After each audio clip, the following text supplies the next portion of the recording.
What's up, low-key friends? This is your host, Alani. And I'm your host, Dana. And if you are tuned into this, you are listening to our limited edition bonus episode, audio only. Enjoy it, sit back and relax, enjoy the sound of our sultry voices, and remember to keep it low-key in alignment. Bye. Welcome back to another episode of the Low-Key in Alignment podcast. I'm your host, Alani. And I'm your host, Dana. And welcome. We just want to welcome you guys back. We're super hyped to be filming episode 3. I can't believe it's episode 3 of our podcast. Either. If this is your first time tuning in, go back and watch episodes 1 and 2. Please. How are you feeling? I'm feeling, honestly, I'm great. This whole thing, like, since we launched and I just feel like I'm on a high from it and just feeling so grateful about the response. About just how doing this and adding this new thing into my life has made me feel overall. Like, I just feel great. Me too. I feel like such a purpose and like just this new passionate thing that I can't even imagine life without it now. Honestly, having it. Yeah, honestly. And I can remember telling you like earlier this year, feeling like I'm in a space of like shifting and almost feeling like something was missing, but not knowing what it was. I do remember that conversation. Yeah, and so like now I feel like this is it. Yeah, like this was what me too I was looking for. And it leads us into today's topic, which is how the 9-to-5 affects women. And really affects just people, but we're both women, so we can talk from that perspective. And we'll talk about the male perspective just based off what we observe and know from seeing our fathers and other men in our life. Yeah. But the 9-to-5 had me down.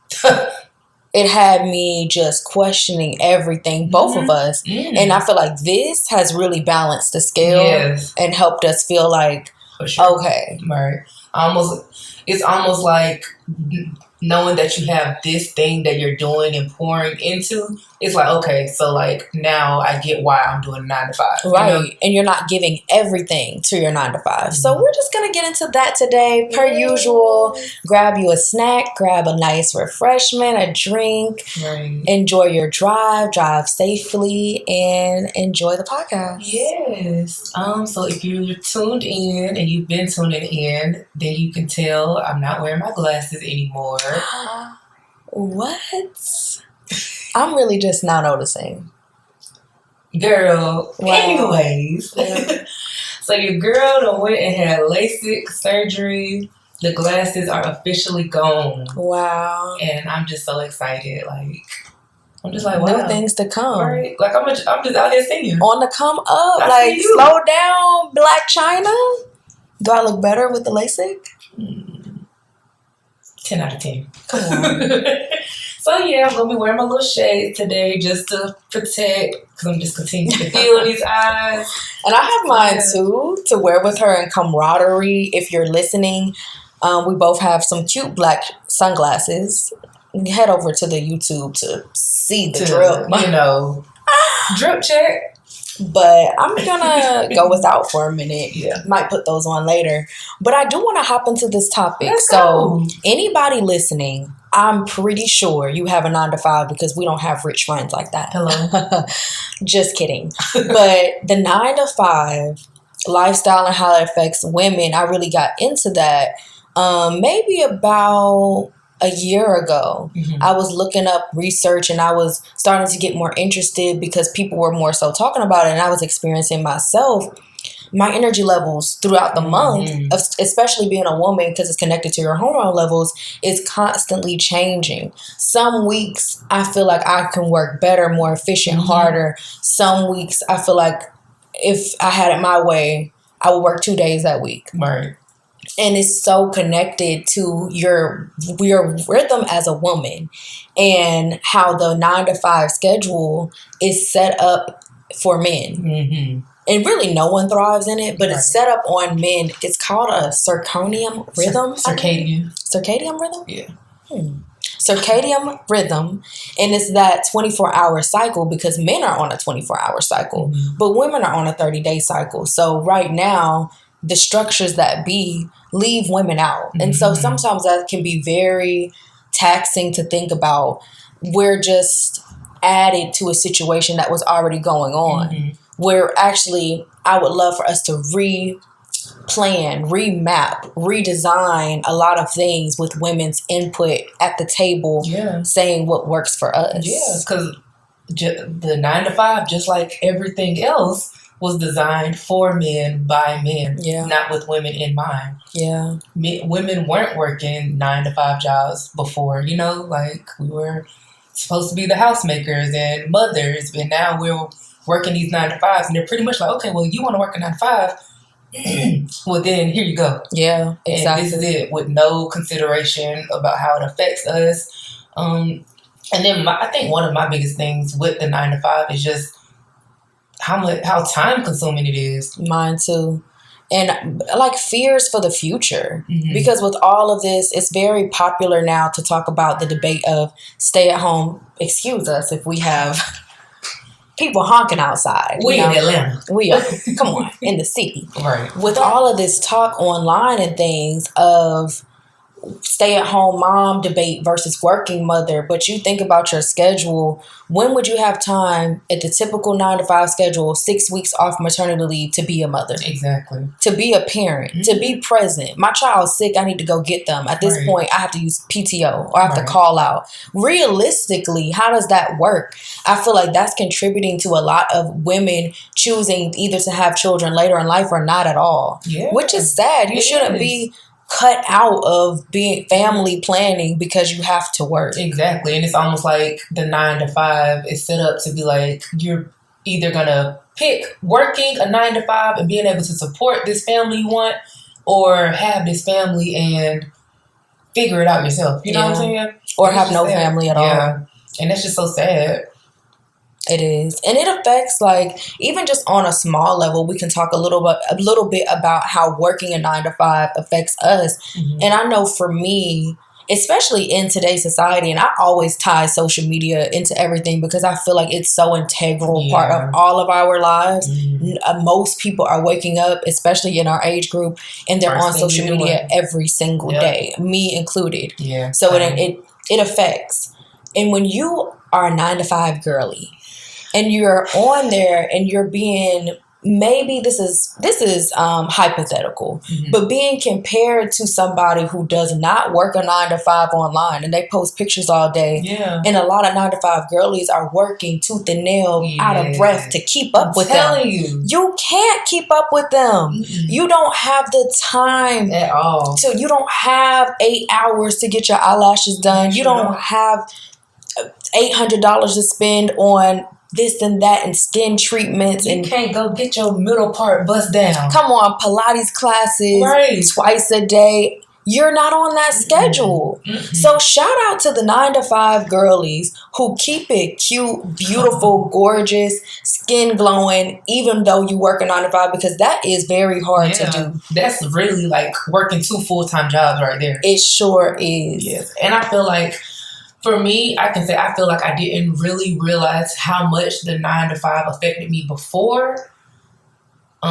Just because I feel like I didn't have much outside of my 9 to 5 that I was doing. Whereas now I go to the gym regularly. I spend so much time with friends and family. I like there are so many other things that I like to enjoy. It really makes me now sit back and reflect and be like, dang, like I'm spending all of this time at this job. Exactly. And even personal growth too. And remember, like, when we would talk about this, I would say, like, I called it wellness fatigue. Because you try so hard to be your best, most healthy self, and it can be tiring. And a big part of what makes it so tiring is your 9 to 5. Because you spend all this time at your 9 to 5, but now you're trying to add these little pockets in your day where you can to meal prep or just even cook a dinner or go to the gym, find time to spend with your friends or your significant other. And it's like, who can keep up? And you're trying to do self-care. Like, it's so hard. Do your hair. Girl. Upkeep your hair, especially as a Black woman. A Black woman. Doing your hair is a whole day. It's a whole process. You think about it. You have to consider certain things. So it's just like, in a world where the beauty standard is sky high, The money, have your own money standard is sky high. Everybody wants to support themselves. Yeah. And you're supposed to be a good employee so you can keep that job. Exactly. It's SpongeBob with all those arms. For real. It's just like, give us a break. Yes. Well, we gave ourselves that break.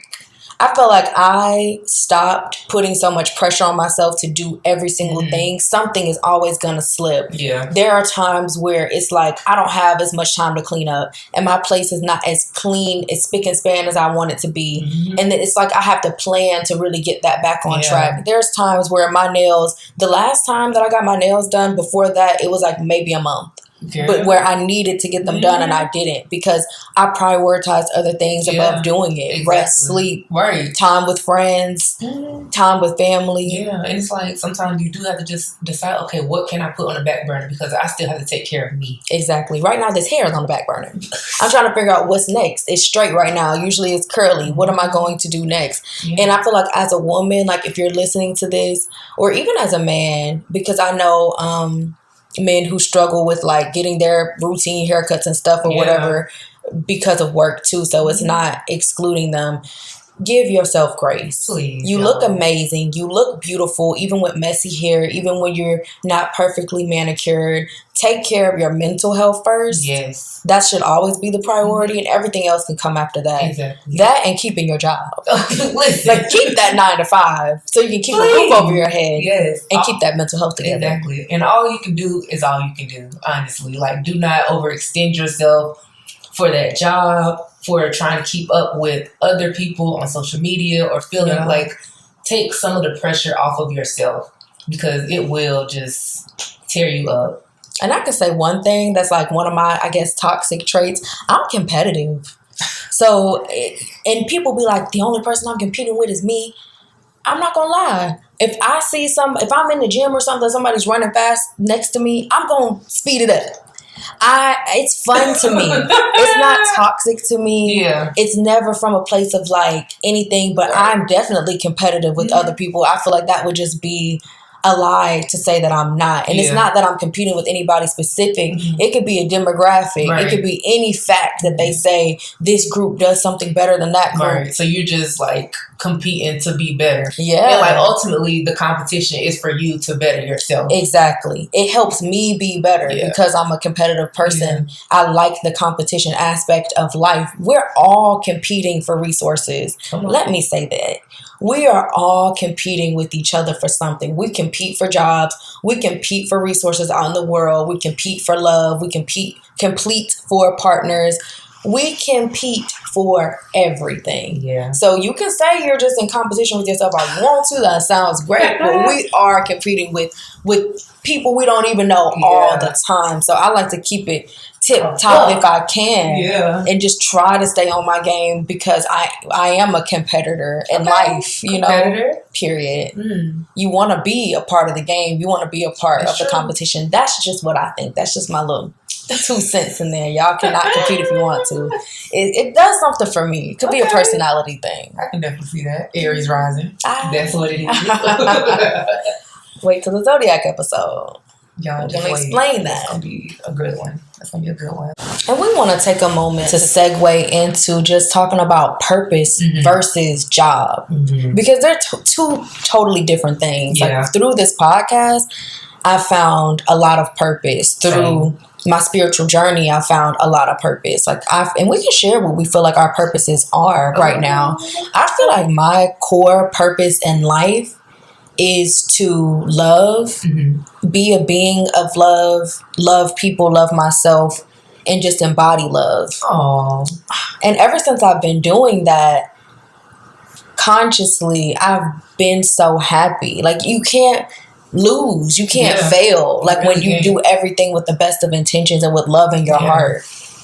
Operate out of love, people. I can say I feel like for me,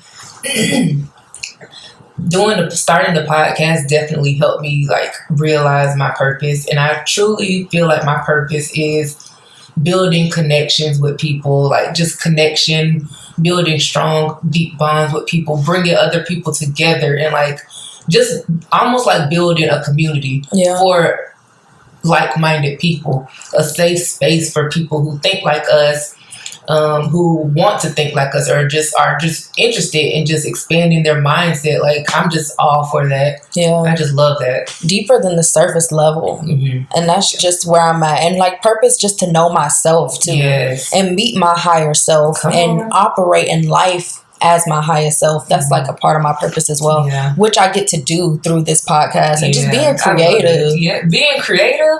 And you know, when we did the thing and I was being told like I need to tap more into my creative energy. And for years I had been saying like, oh, I wish I was more creative. But for me, I always thought of it in terms of like, oh, I wish I could draw or maybe I should paint. Like I never thought podcasting or content creating would be that creative outlet for me. Me either. And so like when we started it and like you editing the videos, me doing graphics and audio thumbnails or whatever, like I was really just locked in and I felt like I was doing what I was supposed to be doing. Me too.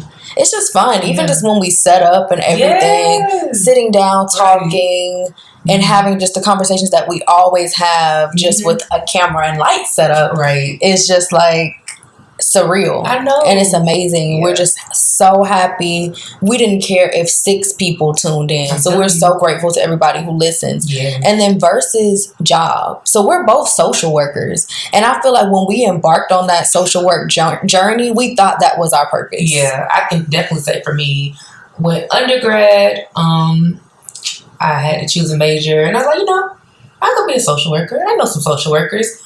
And then, like, as I got through the social work program, like, I really learned so much and just loved it so deeply.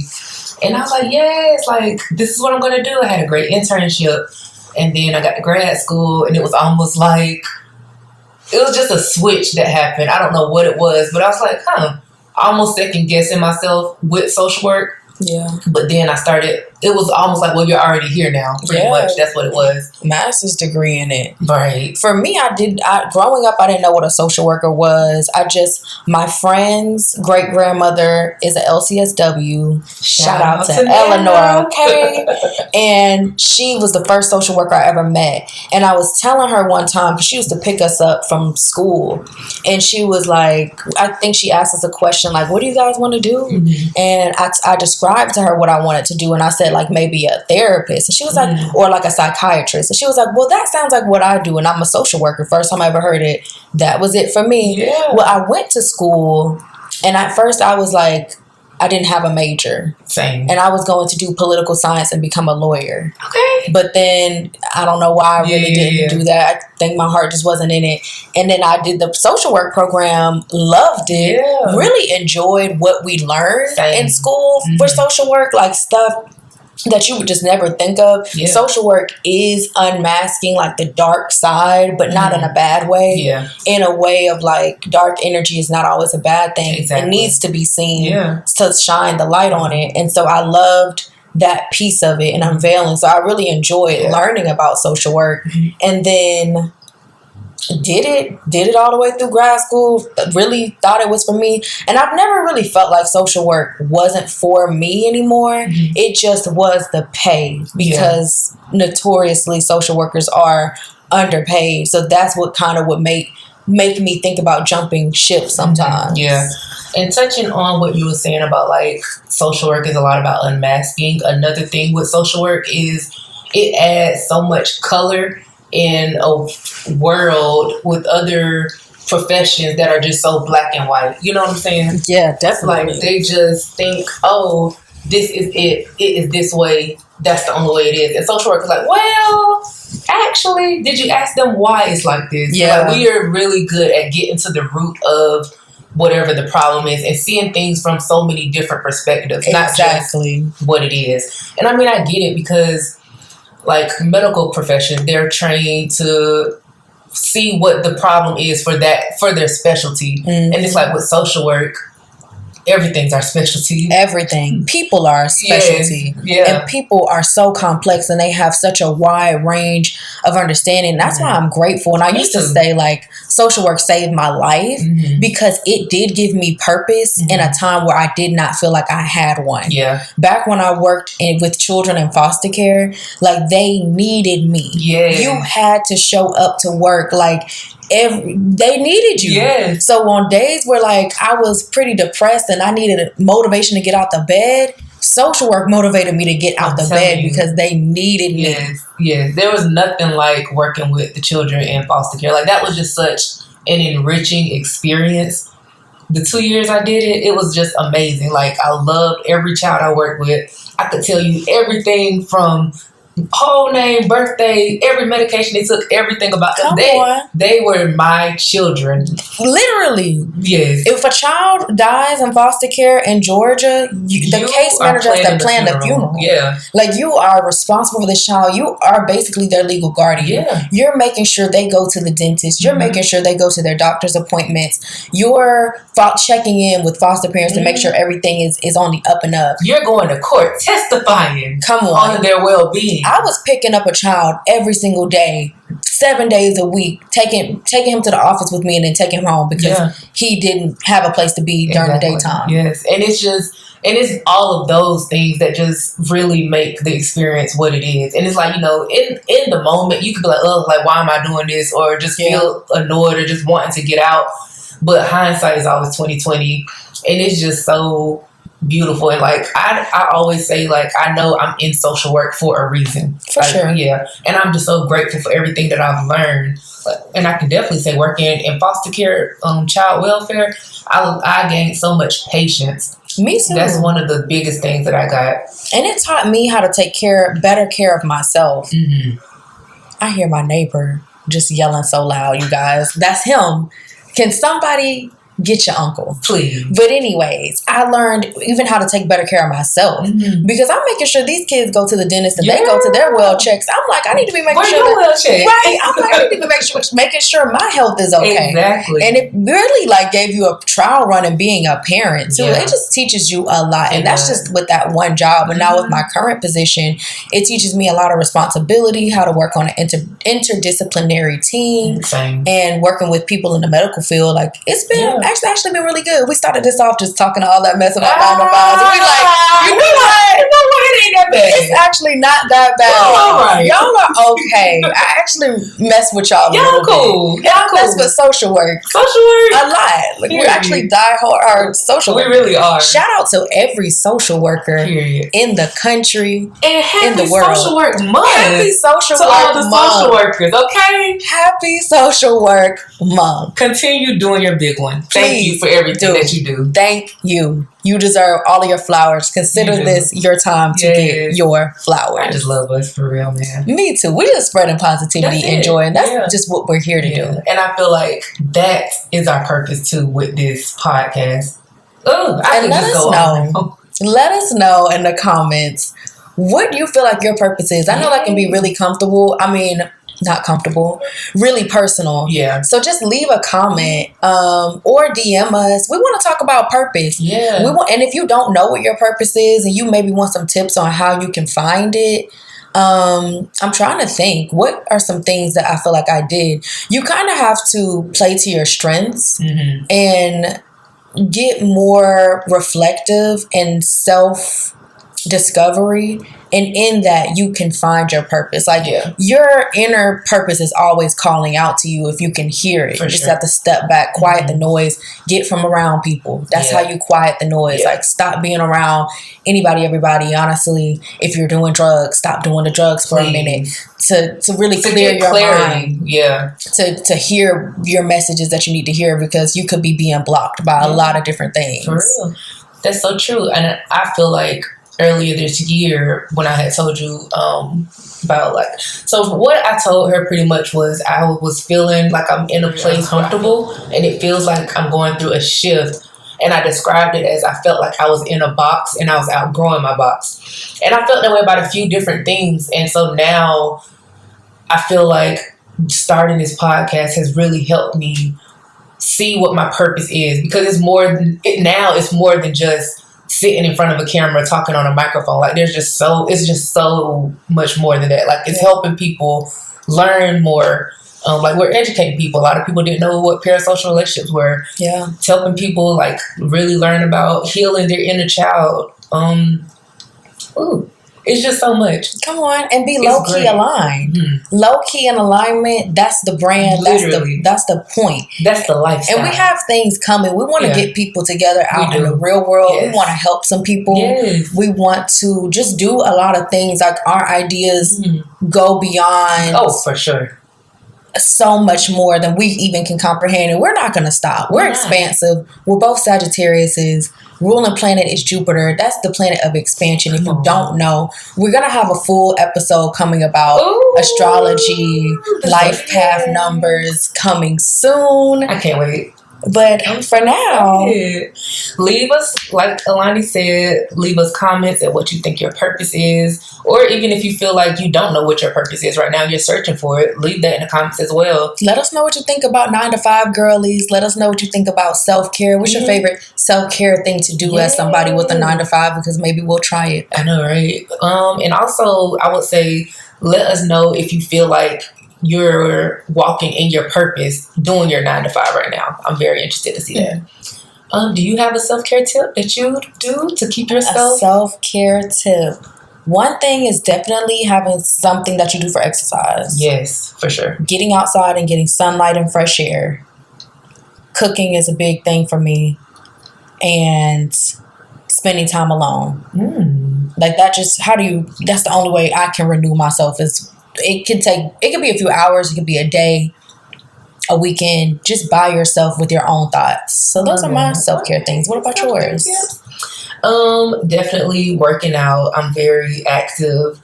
I'm very reflective and introspective now. So I spend a lot of time in my own head, like just a lot of thoughtfulness, and really pouring into myself, like positive words, positive affirmations, listen to my affirmations. Shout out to Shay for my affirmations. Spending time with friends, spending time alone. I feel like that's been really big for me right now. Awesome. Well, thank you guys so much for listening to this point and getting here with us. We are sending you loving, healing energy today. And we hope that this podcast finds you well and something in it was entertaining for you guys.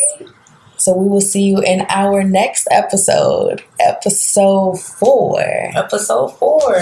Make sure that you stay low key in alignment. Bye. Bye, y'all. Okay.